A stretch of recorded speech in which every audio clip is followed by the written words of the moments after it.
عرش کے معنی کے سلسلہ میں علامہ طباطبائی کہتے ہیں، عرش خارجی حقائق میں سے ایک حقیقت ہے۔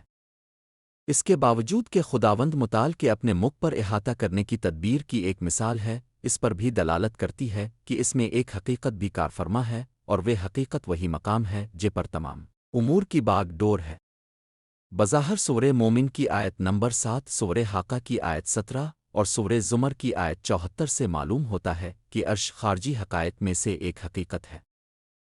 نقل کی گئی روایتوں سے جو کچھ معلوم ہوتا ہے وہ یہ ہے کہ عرش ایک حقیقی مخلوق ہے اور اس کو اٹھانے والوں کا ذکر کیا گیا ہے۔ حضرت امام جعفر صادق علیہ السلام سے عرش و کرسی کے بارے میں سوال کیا گیا تو حضرت علیہ السلام نے جواب میں فرمایا، عرش کی مختلف اور بہت زیادہ صفات ہے۔ قرآن مجید میں جہاں کہیں بھی جس مناسبت سے عرش کا ذکر کیا گیا ہے، اسی مناسبت سے مربوط اس کی صفات کا ذکر کیا گیا ہے۔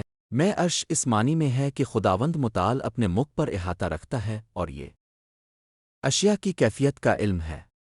یہ لفظ اگر کرسی کے ساتھ ذکر کیا جائے تو اس کا معنی کرسی کے معنی سے مختلف ہوگا، کیونکہ عرش و کرسی غیب کے سب سے بڑے دروازوں میں سے دو دروازے ہیں، اور وہ خود بھی غیب سے ہے اور غیب سے ہونے میں آپس میں یکساں ہے۔ فرق صرف یہ ہے کہ کرسی غیب کا ظاہری دروازے ہے اور ہر چیز وہیں سے پھوٹتی ہے اور تمام چیزیں اسی دروازے سے پیدا ہوتی ہے، اور عرش اس کا باطنی دروازے ہے، یعنی مختلف مخلوقات کی کیفیت، ہستی، قدر اور ان کے حدود اور مکان۔ لہذا عرش و کرسی دو متصل دروازے ہیں۔ فرق صرف اتنا ہے کہ عرش مکھ کرسی کے مختلف اور اس کا علم کرسی کے علم سے غیب تر اور پوشیدہ تر ہے۔ عرش کرسی پر مقدم ہے اور بلا واسطہ اس پر مؤثر ہے۔ عرش و کرسی ملکوتی مخلوقات میں سے دو مخلوق ہے جہاں ادراک کی پہنچ نہیں۔ رسول خدا صلی اللہ علیہ وسلم سے روایت ہے کہ آپ نے فرمایا، سورج، چاند اور ستارے خداوند متعال کے عرش کے نور سے پیدا کیے گئے ہیں۔ کرسی کا معنی۔ لفظ کرسی قرآن مجید میں تنہا صرف ایک بار استعمال ہوا ہے۔ اس کی حکومت کے تحت آسمان اور زمین قرار پائے ہے۔ اس کے معنی میں بھی کئی احتمالات بیان کیے گئے ہیں۔ ایک، کرسی یعنی حکومت کا دیرے اور یہ فرمان روائی کے مقام کا کنایا ہے۔ اس معنی میں کہ خداوند متعال تمام آسمانوں اور زمین پر حکومت کرتا ہے اور اس کے قلمرو اور نفوذ میں سب کچھ ہے، اس طرح کہ خداوند متعال کی کرسی زمین، ستارے، کہکشاں، ابر سمیت تمام مادی کائنات کا مجموعہ ہے۔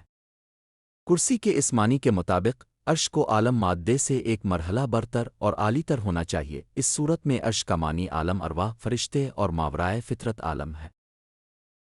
دوسرا احتمال یہ ہے کہ کرسی سے مراد علم الہی کے نفوذ کا دیرے ہے، یعنی علم الہی تمام آسمانوں اور زمین کا احاطہ کیے ہے اور خداوند متعال کے علم کے قلمرو سے باہر کوئی چیز نہیں ہے۔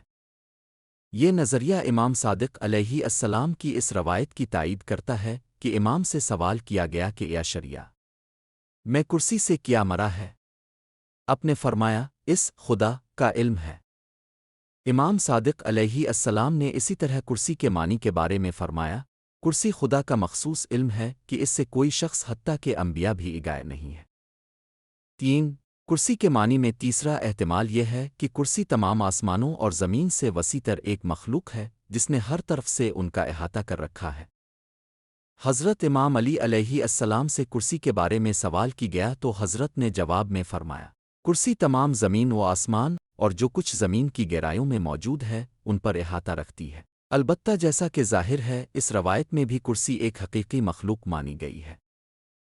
تفسیر نمونہ کے مولفین کے خیال کے مطابق مذکورے تینوں معانی کے درمیان کوئی تضاد نہیں ہے، کیونکہ ایا شریفن میں کرسی سے مراد آسمانوں اور زمین میں پروردگار عالم کی مطلق حکومت و قدرت کی طرف اشارہ ہو سکتا ہے۔ اس کے علاوہ اس کا علمی نفوذ ہو سکتا ہے، بلکہ اس زمین آسمان پر مشتمل عالم سے وسیع تر ایک عالم ہو سکتا ہے۔